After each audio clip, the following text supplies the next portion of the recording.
Alright, yo, what is going on, guys? As some of you have seen on Instagram, if you're following the Lowcals Instagram, follow that by the way, this thing started to make a noise, so I'll just show you guys that noise real quick here.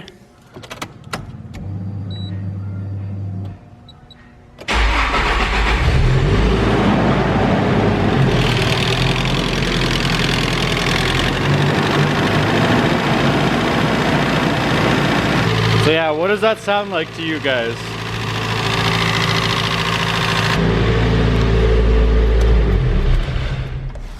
Shit!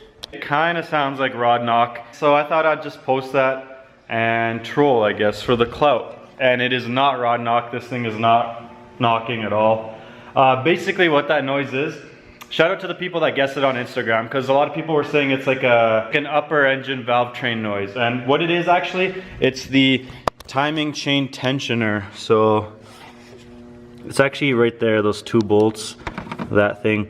I've actually replaced it, but I have done a lot of driving, and it's hydraulic, fills up with oil, and then puts proper tension on the timing chain. So basically on startup, before it's filled up with oil, it doesn't tension the chain properly, so there's slack in it, and then it's hitting something, either the guide or something, because once you add any throttle, S15 things, and you hear the tensioner, the noise goes away. I'll actually prove that to you guys right here.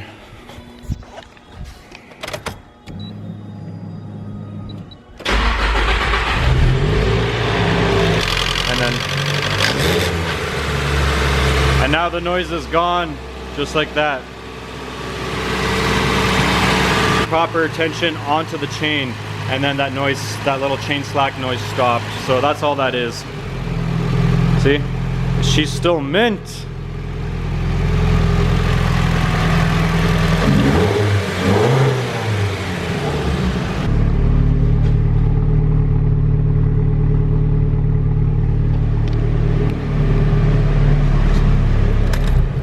So basically it's just like a $80–90 fix, 2 bolts, good to go. I have already ordered that part. Shout out to Mr. Wicca, the Nissan plug. Should be getting that in here shortly. Other than that, there are a few things that I do need to take care of with the car. I actually do have an overboosting issue. So on my way to Edmonton a couple weeks ago, I hit 15.6 PSI. High boost number for this engine. So it's kind of good that nothing happened. Otherwise it would have been actual rod knock.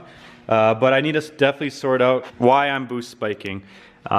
This wastegate isn't kind of positioned the best way, but I do have like high quality vacuum line and heat wrap, high heat wrap over the vacuum line.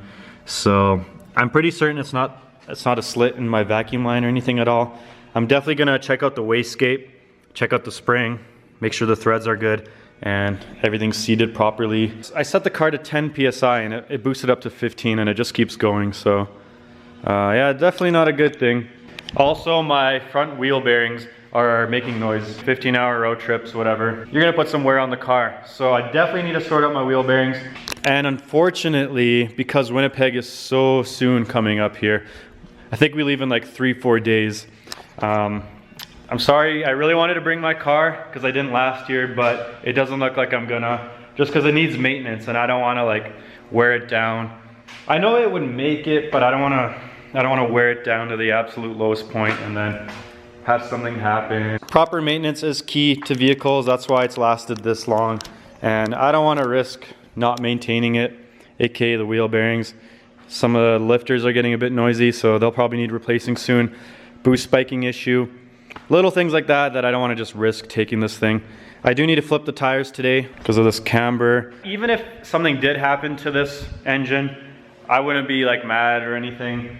It's gotten me, I'm sure many of you guys can agree, it's gotten me through a shitload of road trips. Been through 3 different turbos now, 3 different tunes, and it's still ripping, and I'm happy with where it's at. Honestly, it beat my expectations of the NASR, so can't really complain if something did happen. It kind of got me thinking in the comments of that Instagram post what I would do if something did happen to this engine. And basically, I don't know, but if I could source down another NASR in a few days or not too long of a time, so I could just swap everything over, I'd probably do that. But a long-term engine swap goal would probably be a 1J. Damn, favorite wheels I've ever owned. Once again guys, Lowcals 10 on cosmoscanada.ca. They just restocked in a few sets of wheels, so be sure to check out Cosmos Canada.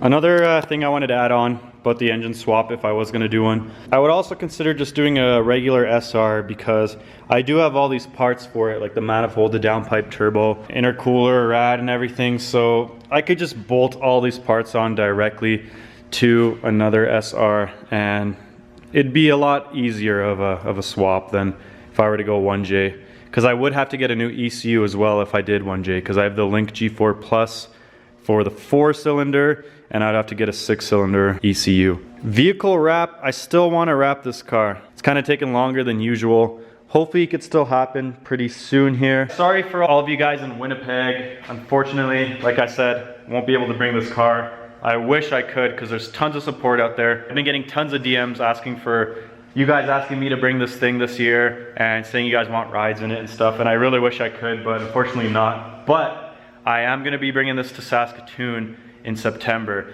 So if any of you guys can come to Saskatoon, make sure you do. Everything will be dialed, all the issues will be fixed. That's like another 10 hours away or 9 or something like that.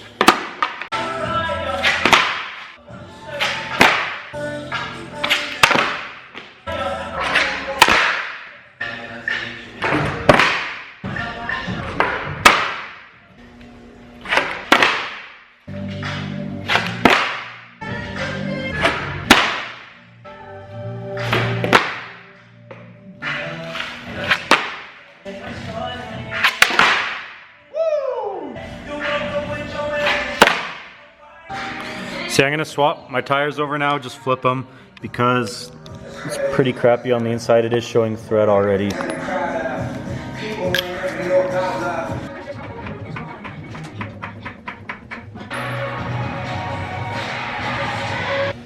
Pretty damn worn on this side. I think it's starting to show threads at some points. It's kind of like bumpy too from being, I guess, maybe a wheel weight came off or something, because there was a little bit of vibration. The rest of the tire here is like brand new. Perfect time to flip these. I'm rubbing a crap load on my frame. So there's a bit there, right there. It kind of nicked the harness right there, as you can see, so I'll have to retape that up. That's already tucked to max, by the way. And then right here is probably the worst part. A little bit here too. Stance tings.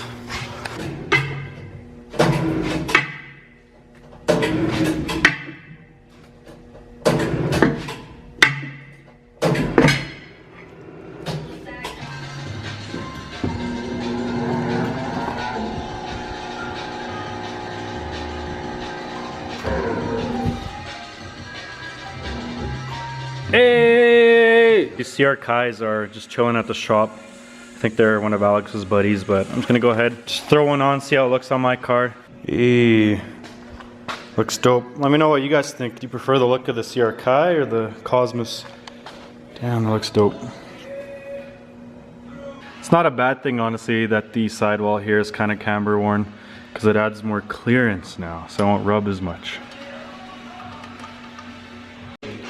Alright, so tires are flipped, they're on there, everything's torqued. I'm gonna go ahead and, just to see if this fixes my overboosting issue, just gonna attach the vacuum line coming from the wastegate straight to the turbo. I'm gonna bypass the controller and just watch the boost gauge and see if it still overboosts.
So yeah, I'm still over boosting. So I think it's the wastegate. That's the issue. I'm gonna have to take it off, inspect it, make sure the spring isn't acting weird and stuck and stuff, but still fun, it still rips. You just have to watch how much boost you're hitting so you don't break your shit, which is annoying, obviously. Gonna have to fix this.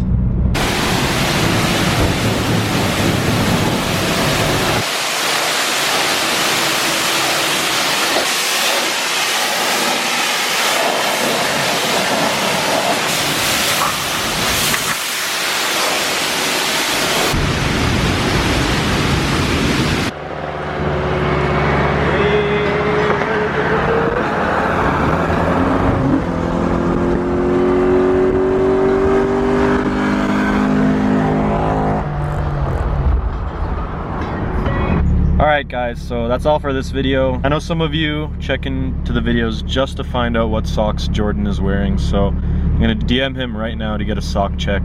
Sock check, boy! Be sure to DM Jordan if you guys ever want to know what socks he's wearing. Minutes later, this guy responds, "Oh, alien UFO tight."